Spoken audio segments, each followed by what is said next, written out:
ఇప్పుడే జీ5 app download చేయండి. చూడండి మీ ఫేవరెట్ టీవీ షోస్ ఎప్పుడైనా ఎక్కడైనా. డాక్టర్ గారు, మరి ఈ పెల్విక్ ఫ్లోర్ అనేది ఫ్లెక్సిబిలిటీ బాగా పెరగాలంటే గనక ఎలాంటి వ్యాయామాలు చేస్తే బాగుంటుందో చెప్తూనే ఎవరు ఈ ఎక్సర్సైజ్ అసలు చేయకూడదో చెప్తారా?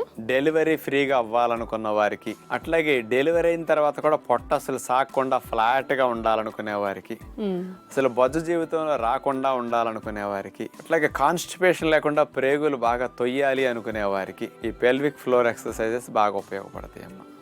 ముఖ్యంగా lower back pain, sciatic pain తీవ్రంగా ఉన్నవారు మాత్రం చేయకుండా ఉండాలి. హెర్నియాతో ఇబ్బంది పడేవారు కూడా చేయకుండా ఉండాలమ్మా.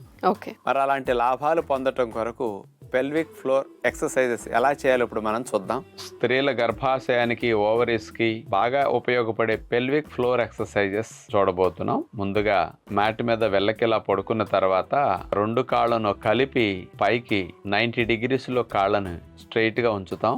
ఆ తర్వాత రెండు కాళ్ళను మోకాళ్ళ దగ్గర అట్లా బెండ్ చేసి మళ్ళా స్ట్రైట్ చేయాలి. ఆ తర్వాత ఒక కాలుని మోకాళ్ళ దగ్గర నుంచి కొద్దిగా బెండ్ చేసి నేల కానిచ్చాలి. ఆ తర్వాత ఆ కాలు పైకి లేపితే రెండో కాలుని మళ్ళీ అట్లా బెండ్ చేసి నేల కానిచ్చాలి. ఇట్లా ఒక 10-15 రౌండ్స్ చేయటం ద్వారా పెల్విక్ ఏరియాకి, గర్భాశయానికి చాలా చాలా లాభం వస్తుంది. ఇక రెండవ ఎక్సర్సైజ్, పాదాలను కలిపి మోకాళ్ళ దగ్గర నుంచి బెండ్ చేస్తూ చూడండి, పాదాలు నేల కానిస్తాం, మళ్ళీ రెండు మోకాళ్ళని తీసుకెళ్లి రొమ్ము దగ్గర ఆనేటట్లు వెనక్కి లాక్కుంటాం. ఎంత లావున్న వారైనా స్త్రీలు ఇలాంటివి బాగా చేసుకోవచ్చు. ఇక మూడవ వ్యాయామం, అట్లాగే రెండు కాళ్ళను కలిపి పైకి లిఫ్ట్ చేసిన తర్వాత మోకాళ్ళ దగ్గర నుంచి కాళ్ళను అట్లా బెండ్ చేసి చూడండి, రెండు కాళ్ళతో నమస్కారం పెట్టినట్టు పాదాలు అట్లా వస్తాయి. పైకి స్ట్రైట్ గా చాపేస్తాం, మళ్ళా ఫోల్డ్ చేసినప్పుడు మోకాళ్ళ భాగం దగ్గర బాగా విప్పినట్టు అట్లా చేయాలి. ఇట్లా ఒక 7-8 రౌండ్స్ చేయగలిగితే బాగా మంచి తొడల భాగానికి, పొత్తి కడుపు భాగానికి బాగా లాభం వస్తుంది. ఇక నాలుగవ వ్యాయామంగా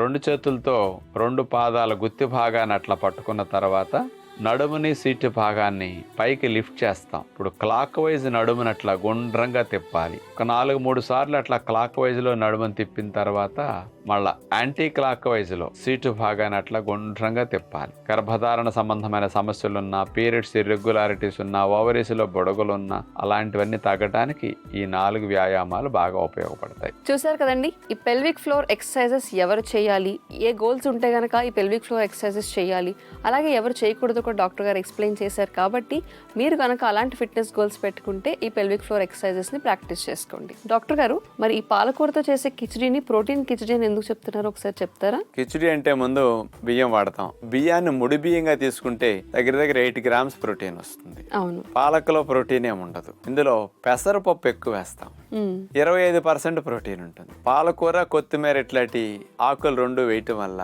యాంటీ ఆక్సిడెంట్స్ బాగా ఎక్కువ ఉంటాయి. పాలకూర ద్వారా కిచడీకి చప్పదనం లేకుండా మంచి టేస్టీగా ఉప్పు వేసినట్టు రుచి రావడానికి అద్భుతంగా ఉంది. న్యాచురల్ లవణాలు ఎక్కువ ఉంటాయి.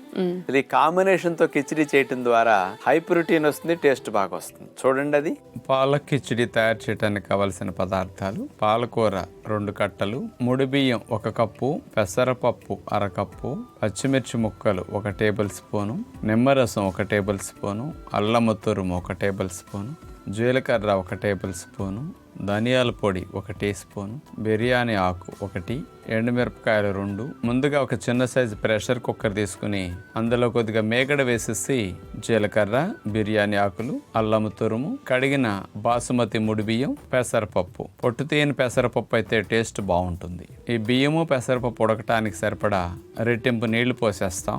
మూత పెట్టేసి మెత్తగా, కిచడీ గట్టిగా ఉండకుండా మెత్తగా ఉండాలి కాబట్టి కాస్త 3-4-5 విజిల్స్ వచ్చే వరకు ఉడకనివ్వాలి. ప్రెషర్ కుక్కర్ అట్లా పక్కన పెట్టిన తర్వాత ఒక బౌల్లో నీళ్లు వేసేసి బాగా మరగనివ్వాలి. ఆ మరిగిన నీళ్ళల్లో కొత్తిమీర, పాలకూర ఆకులు వేసేసి ఒక 4-5 నిమిషాలు ఉంచేసి ఆ వేడి నీళ్ళలోంచి తీసేస్తాం. అలా వేడి నీళ్ళలో పాలకూర, కొత్తిమీర మగ్గేసరికి ఆ గ్రీన్ కలర్ పోకుండా పాలకూరలో పచ్చిపోతుంది అనమాట. ఆకుల్ని నీళ్ళ నుంచి తీసేసి కొద్దిగా చల్లారాలి కాబట్టి కూల్ వాటర్ పోసేస్తాం. నీళ్ళలోంచి ఆకుని తీసేసి మిక్సీ జార్లో వేసేసి అందులో పచ్చిమిరపకాయలు కూడా వేసేసి పేస్ట్ చేస్తాం. ఇలా సిద్ధం చేసుకున్న కొత్తిమీర, పాలక్ పేస్ట్ ని పక్కన పెట్టుకుని ఫైనల్ గా ఒక పాత్ర పెట్టి అందులో మేగడ వేసేసి అందులో జీలకర్ర, అల్లం తురుము, ఎండుమిరపకాయలు, కరివేపాకు ఈ 3 వేగనివ్వాలి. అందులో ధనియాల పొడి, పాలకూర పేస్ట్, తాలింపులో పాలకూర పేస్ట్ కొద్దిగా పచ్చిపోయే వరకు వేగనివ్వాలి. అట్లా వేగిన తర్వాత పెసరపప్పుతో మనం కిచడీ చేసుకున్నాం కదా, ఆ కిచడీని తీసుకొచ్చి ఈ పాలకూర పేస్ట్ లో వేసేసి కలిపేస్తాం. ఉప్పు లేని లోటు లేకుండా పాలక్ కిచిడి సిద్ధమైంది. చూసారుగా ఆరోగ్యవంతంగా కిచడీని తయారు చేసుకునే విధానం ఏంటో. మరి అప్పుడప్పుడు పిల్లలకు కూడా లంచ్ బాక్సెస్లో ఇలాంటి ఐటమ్స్ పెడితే వాళ్ళు కూడా ఎంజాయ్ చేస్తూ ఉంటారు, ఆరోగ్యం కూడా లభిస్తుంది. డాక్టర్ గారు, అసలు ఈ బాడీ హెయిర్ అనేది ఎందుకు ఉంటుంది? దీనివల్ల ఏమైనా ప్రయోజనం ఉందంటారా? చాలా ప్రయోజనం ఉందమ్మా. మరి చలికాలము, ఎండాకాలము మనలాగా గొడుగులు గాని, స్వెటర్లు గాని, షాల్స్ గాని, మఫ్లర్స్ గాని ఏ జంతువులు కప్పుకోవట్లేదు, ఉపయోగించట్లేదు కదా. మరి మనలాగా వాటికి ఇళ్ళు కూడా లేవు కదా, ఏమీ లేవు, అన్ని నేచర్ లో ఉంటున్నాయి. మరి రక్షించేది ఎవరు? ఒంటిపై నుండి ఆ బొచ్చే.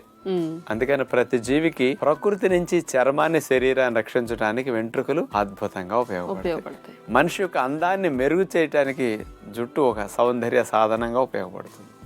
ఈ వెంట్రుకల యొక్క విశేషతలు చూస్తే, వెంట్రుక ఒకసారి పుట్టింది అంటే ఒక 5 సంవత్సరాల కాలం పాటు ఆ కుదుళ్ళ నుంచి వచ్చిన ఆ వెంట్రుక జీవించి ఉండగలుగుతుంది.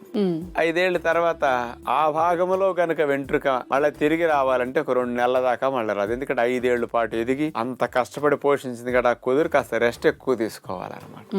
తర్వాత ఒక 2 నెలల్లో మళ్ళీ వెంట్రుక మొదలవుతుంది. వెంట్రుక ఎదగకుండానే, అంటే పూర్తిగా 2 నెలలు కాకుండా ఏదో 6 నెలలు 4 నెలలు విరిగిపోయి లేకపోతే ఊడిపోయి బయటకు పోయింది అనుకోండి, ఆ కుదురు నుంచి మళ్ళీ కొత్త వెంట్రుక రావాలి. లేకపోతే మనం పీకేసాం, దాని ప్లేస్ లో కొత్త వెంట్రుక పుట్టాలి అంటే ఒక 15 రోజుల నుంచి 20 రోజుల మధ్య వ్యవధిలో కొత్త వెంట్రుక పుట్టేస్తుంది. రోజుకి సుమారుగా 80 నుంచి 100 వెంట్రుకలు ఊడిపోతూ ఉంటాయి. 100 వెంట్రుకలు ఆ స్థానంలో తిరిగి పుడుతూ ఉంటాయి. అందుకని ఊడుతున్నా పుడుతుండగా ఎప్పుడు జుట్టు ఒత్తుగానే ఇట్లా కనపడుతూ ఉంటుంది అనమాట. ఈ వెంట్రుక అనేది మొత్తం కెరటిన్ అనే ప్రోటీన్ తో తయారవుతుంది. ఈ వెంట్రుకకి నలుపు వర్ణాన్ని కలిగించే సెల్స్ మెలనోసైట్స్ అంటారు. ఈ మెలనోసైట్స్ అనే కణాలు మెలనిన్ అనే నలుపు వర్ణాన్ని ఉత్పత్తి చేసి వెంట్రుక అందిస్తాయి. అందుకని ఈ ఎండ ఎంత బాగా తగిలితే మెలనిన్ అనే నలుపు వర్ణం అంత ఎక్కువ తయారవుతుంది.